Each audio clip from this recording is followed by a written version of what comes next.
Hi, Ashley here, and welcome to another episode of Sip and Sew with Ashley.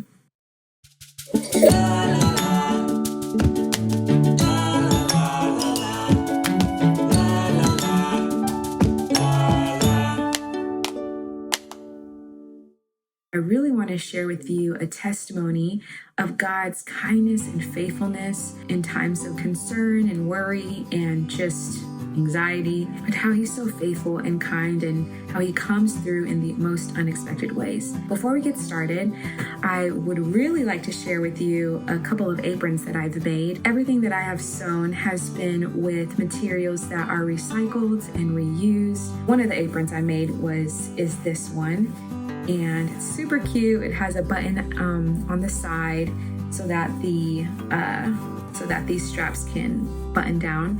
And yeah, I love it. I love the pattern. I love just all the things about it. The other one that I did this was actually one of my first ones, and it's this one here. This was actually a bed sheet that someone gave me, and this one has these kinds of buttons on the side. And this comes from a vintage sewing pattern. And I wasn't for sure how to really read sewing patterns, but I have a good friend of mine who showed me how to do that. And it was just a really great time just learning and getting some tips from her. On another video in the future, I would love to share with you how I got started into sewing and just my journey of creativity. If you haven't already, please subscribe to our Doulos Clan channel for more inspirational and encouraging videos. We love sharing these experiences with you, and we also just love hearing your feedback and how they've been encouraging to you, and also just, things that you would like to share on your own. So this story actually involves fish, as weird as that may seem. But yes, so this is a time where Borin and I were in Alaska, and we had just gone to Alaska this past summer, and it was just an invitation from the Father to come to a place of resting in Him and seeking His face, and also a time of respite care for my husband Borin.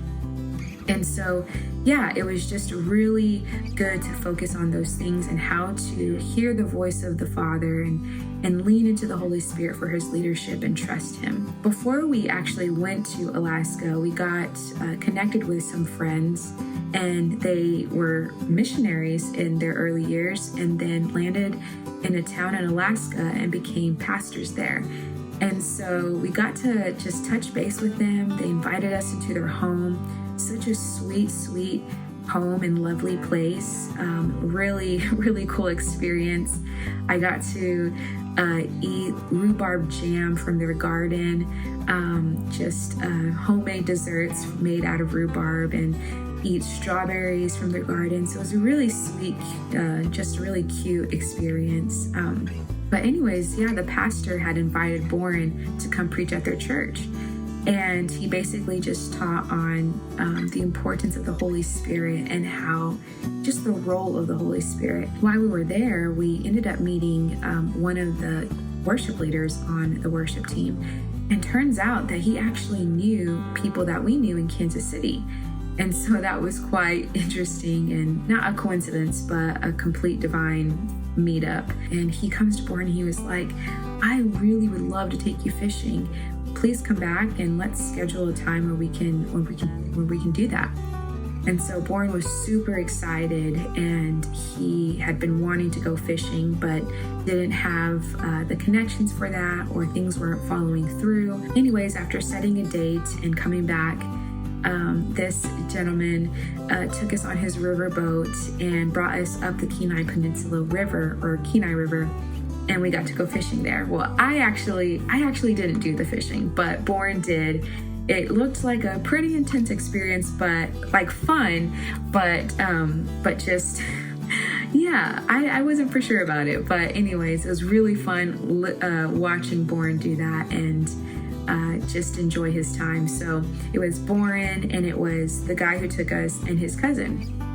And so the limit of fish that each person could catch was 5 fish, and this would be salmon. So salmon were just like massive. At least it felt like they were massive. I mean, felt like everything was bigger in Alaska. And I'm actually from Texas. And so it's like, there's a saying that people say everything's bigger in Texas. Well, I'm from Texas and I'm like, everything's bigger in Alaska, because it just seemed like that was definitely true. So they were fishing, and in that time, I think we're out there for, I don't know, maybe 5 hours, 4 to 5 hours or so. Borin caught 3 fish, and he was ecstatic about it. He was thankful. He was like, okay, like, you know what? I'm happy about this. And the other guys, the cousin, actually kept catching these fish, like literally just, I don't know what he had, like, or what his technique was, but he just kept catching these fish. Anyways, I'm thinking to myself, okay, like, Borin caught 3 fish, and all right, like, that should be good. So, a side note to this story, groceries in Alaska were like extremely expensive, and something that I wasn't really used to in Kansas City. And so my hope was that we would catch enough fish to be able to eat throughout the summer in order to save money. And so they get done catching, and they offered Borin to, continue fishing for, some more. And he was like, no, I think I'm good. I'm okay. And so the captain of the boat, he started filleting on the fish, and they caught 15 in all, so including Borin's 3, everybody caught 15. The captain of the boat started filleting on the fish and getting it all together, and I just had this thought. I was like, what if they decide to give us all their fish? And then immediately when that thought came, I was like, that's probably not going to happen. And I certainly wasn't going to ask about it. The captain of the ship got done filleting all the fish, and everyone's, they all get in the boat and, come to a stopping place and getting ready to head back. And the captain of the boat says, so, I really don't eat salmon that much, but would you actually like to keep all this fish? And I was shocked. Borin, on the other hand, was like, he was shocked, but he was like, oh, no, it's okay. Like, he was trying to be very just, not, I don't know, I guess he was just trying to really be kind about it and, that sort of thing. And he was like, no, it's okay. Like, I'm happy with my 3 fish. And I stepped in and I was like, we would love to keep your fish. Like, if you want to give it to us, that sounds amazing. We would love to take it. And so, they were like, yeah, you can totally take this fish that were like huge. I was like, absolutely, we will take your fish and we will enjoy it.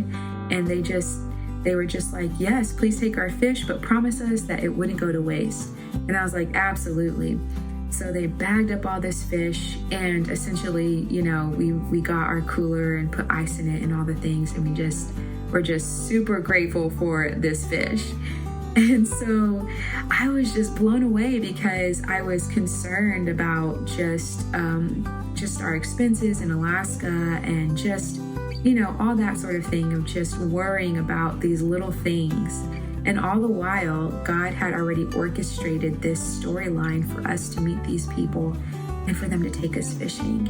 And it was just unexpected, and it was done, and it happened without strife, without stress, without us having to strive to make things happen, but it just happened naturally.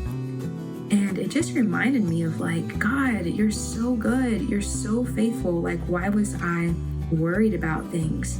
So yeah, it just really touched my heart, and it was just a kiss from the Father. I just want to take a pause for a minute and just encourage you to share this video with your friends or on social media, just to spread that positive message of who God is and who He is to us and how He loves us so much. So continuing on, needless to say, we had fish for breakfast, lunch, and dinner. It was great. I never knew there was, I probably haven't even explored the amount of ways to eat fish, but I did experience it in different meals, and it was great. If you have any salmon recipes that you would like to share, please comment below and let me know. I've had it in scrambled eggs, I've had it in soup, I've had it grilled, I've had it baked, made salmon burger patties. Overall, it was just a really great experience. And it just reminds me of how we lack nothing whenever we have our Father, whenever we are walking in the Holy Spirit and trust His ways and trust His leadership. And I'm reminded of Psalms 23, where it talks about how He is our shepherd and He leads us right, even in the valleys and even in the good times and times of plenty, but also in times of not so much, but how we can be content and just trust that He sees us and He knows us and He knows what we need. If you enjoyed this video and you found it encouraging, please don't forget to give it a thumbs up, subscribe to our channel, and we would love to hear back from you. Thank you so much for just tuning in and hearing what the Lord has done in our life, and we are excited that you get to be a part of the journey. Until next time, see ya.